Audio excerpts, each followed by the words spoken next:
नमस्कार मित्रगण, आज हम बात करते हैं शारदीय नवरात्रि 2025-22 को तिथि, समय और विधि के बारे में। तो शारदीय नवरात्रि 2025 की तिथियां अनुमानित हैं और घट स्थापना प्रतिपदा के हिसाब से 22 सितंबर 2025 को सोमवार के दिन पड़ रहा है। दुर्गा अष्टमी 29 सितंबर 2025 सोमवार को पड़ रहा है और महानवमी 30 सितंबर 2025 मंगलवार के दिन पड़ रहा है। विजयादशमी, जिसको दशहरा बोलते हैं, 1 अक्टूबर 2025 बुधवार के दिन पड़ रहा है। शारदीय नवरात्रि का महत्व के बारे में हम बात कर लेते हैं। इसे आश्विनी मास शुक्ल पक्ष प्रतिपदा से नवमी दशमी तक मनाया जाता है। इसमें माँ दुर्गा के 9 रूपों की उपासना होती है। शक्ति, विजय, स्वास्थ्य और समृद्धि के लिए यह सबसे श्रेष्ठ नवरात्रि मानी जाती है। बंगाल में ये दुर्गा पूजा के नाम से प्रसिद्ध है। चलिए नवरात्रि पूजा विधि जान लेते हैं।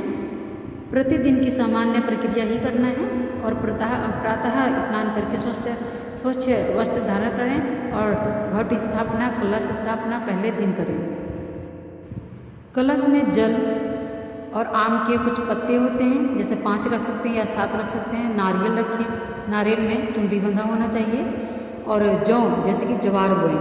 ये माँ शक्ति का आह्वान करता है। ज्वार बोना बहुत ही शुभ आपको फल प्रदान करता है। प्रतिदिन दीप प्रज्वलित करें। माँ के 9 रूपों की पूजा करें। प्रथम दिन शैलपुत्री, दूसरे दिन ब्रह्मचारिणी, तीसरे दिन माँ चंद्रघंटा और चौथे दिन कुष्मांडा, 5वें दिन स्कंद माता, 6वें दिन कल्याणी, 7वें दिन कालरात्रि, 8वें दिन महागौरी और 9वें दिन सिद्धिदात्री। और प्रतिदिन दुर्गा सप्तशती 9 दिन आपने करना ही करना है इस पाठ को। दुर्गा सप्तशती देवी की कवच का पाठ करना है और स्तोत्र का पाठ करना। अगर जैसे कि किलक एक स्तोत्र होता है, उसका भी पाठ कर सकते हैं आप। अब भोग में जैसे हो गया कि फल, दूध, मिठाई, खीर इत्यादि, जैसे कि आप कुछ भी आपकी जितनी सामर्थ्य, जो भी आपकी मन के हिसाब से जो भी आप कर सकते हैं वो आप भोग लगा सकते हैं माता रानी को। और नवमी को कन्या पूजन, दशमी को शस्त्र पूजन, जैसे पूजा विधि विधान से होता है, हवन होता है।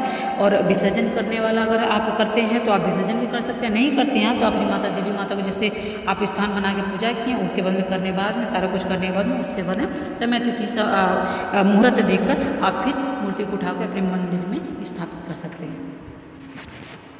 नवरात्रि में दुर्गा सप्तशती का पाठ करना चाहिए। उससे जो भी संकट आते हैं उसके निवारण के लिए सर्वश्रेष्ठ माना जाता है। माँ को लाल चुनरी बहुत पसंद है, लाल चुनरी चढ़ाते हैं। लाल चुनरी चढ़ाने का फल यही होता है कि मनोकामना पूर्ति होती है, जो आपका चाहना है वो पूर्ण होते हैं। दीपक जलाना, जैसे कि 9 दिन अखंड दीपक जलाने से घर में सुख, समृद्धि और शांति मिलती आती है।